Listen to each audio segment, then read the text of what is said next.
You've been putting in the mileage, you've been hitting all your steady state training, you even got some threshold work in, you've watched both my other videos, go watch those if you haven't seen them yet, and now you're wondering, what else can I do to get faster? I want to be a better runner. Well, I'm Jesse Funk, and on today's episode of Runner's High, I'm going to talk about what I often refer to as interval running or rep pace, a higher intensity than threshold.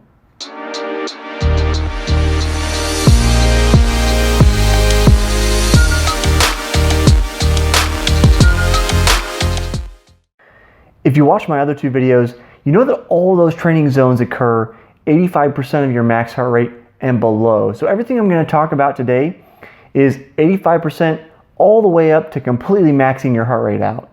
It's kind of like watching any movie with Ryan Reynolds. It's a good thing. Working at this intensity is going to produce lactic acid faster than your body can get rid of it, which means eventually it leads to muscle failure and you're no longer able to keep up this particular pace. So what are rep pace actually good for?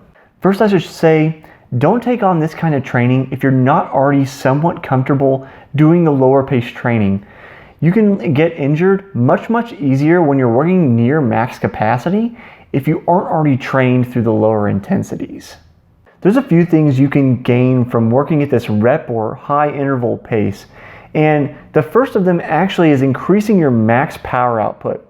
Since all of your running paces are really a function of what your max speed is, this makes sense, right? You want to increase your max power. I mean, if you're racing at whatever the race is, say it's 80% of your maximum, well then if you increase your maximum, now you can race at 70% of your maximum, or if you gain fitness, now 80% of your maximum, you've moved back up, is even faster than it was before. Running at these higher intensities helps your body learn to run more efficiently at a lower pace. Basically, you're improving the economy with which you move, so that when you're running at a lower intensity, you're going to move more fluidly, more easily, because at a higher intensity, you've learned to recruit all of those muscle fibers and everything moves in line, assuming you're keeping proper form at high intensity. Interval and rep work is going to be high intensity. So typically, you're going to be doing 800 meters and shorter for the kind of intervals you want here. And rest is going to be very long.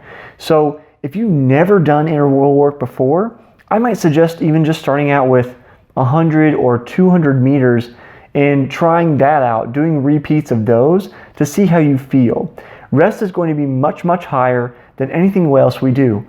So because the intensity is so high, you need that recovery time. Otherwise, just like anything else where we're accumulating lactic acid, your body needs that time to reduce it. Otherwise, muscular failure becomes a problem much sooner. A good example of one of these workouts was something I did in college with the other guys. So keep in mind we're collegiate runners, so the times reflect that a little bit. But we would be running 400 meter repeats where we'd be coming in 67 to 70 seconds.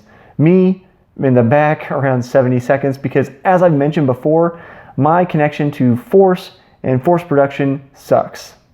You might say I'm a little bit like an over-encumbered stormtrooper, injured and doing his best to valiantly fight on, but has no connection to the force whatsoever. Between these reps, we would take 2 to 3 minutes of standing or walking rest.